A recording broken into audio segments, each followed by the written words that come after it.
सत्य सारथी में आप सभी का स्वागत है। वाह मोदी जी वाह, वाह मोदी जी वाह। ये लोग परेशान थे, कह रहे थे ये करके दिखाओ, वो करके दिखाओ, कर दिया है आपने। अब मोदी जी प्लीज़ एक काम और कर दीजिए। ये जो सवर्ण के बच्चे हैं ना, इनको प्राथमिक विद्यालय में जाने ही न दीजिए। जैसे ही ये प्राथमिक विद्यालय में जाएं, तुरंत हेडमास्टर वहाँ का एक पड़ाका लगाए और कहे कहाँ से आया है रे तू, गेड़िया है क्या, यूरेशिया से आया है क्या रे तू।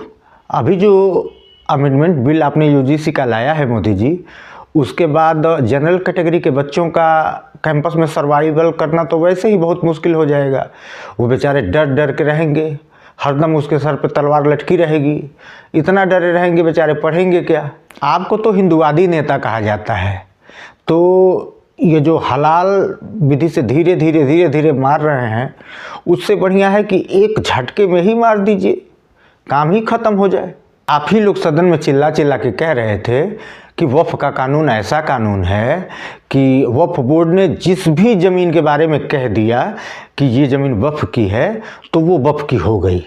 आप लोग चिल्ला चिल्ला के कह रहे थे कि ऐसा कानून कहीं है क्या दुनिया में कहीं और, ये तो अंधेरगर्दी है, ये कोई कानून है कि बस मुँह ज़बानी इन्होंने कह दिया कि ये हमारी ज़मीन है तो हमारी हो गई। तो आप लोग तो इसका विरोध कर रहे थे, लेकिन अभी जो आप ये यूजीसी अमेंडमेंट बिल लाए हैं, उसमें भी तो लगभग ऐसे ही प्रावधान है। अब जनरल क्लास का बच्चा ओबीसी या एससी एसटी क्लास के बच्चे को भले कुछ न बोले, कुछ न करे, लेकिन बस उसको ऐसा लग जाए कि ये हमारा अपमान कर रहा है या हमारे महापुरुषों का अपमान कर रहा है, तो फिर उसकी लंका लग जाएगी, फिर उसके खिलाफ कार्यवाही शुरू हो जाएगी। तो ये भी तो सेम वैसे ही कानून है, मिलता जुलता ही है कि यानी उसको सिर्फ लग गया, तो सिर्फ लगने से ही ये जो जनरल कास्ट के बच्चे हैं वो दोषी हो जाएंगे। आप सीधे सीधे इस जनरल कास्ट के बच्चों को डिटेंशन सेंटर क्यों नहीं डाल देते हैं कि न रहेगा बांस न बजेगी बांसुरी, रहेंगे ही नहीं तो फिर जाएंगे नहीं विद्यालय में, फिर वहाँ इस तरह की दिक्कत नहीं आएगी।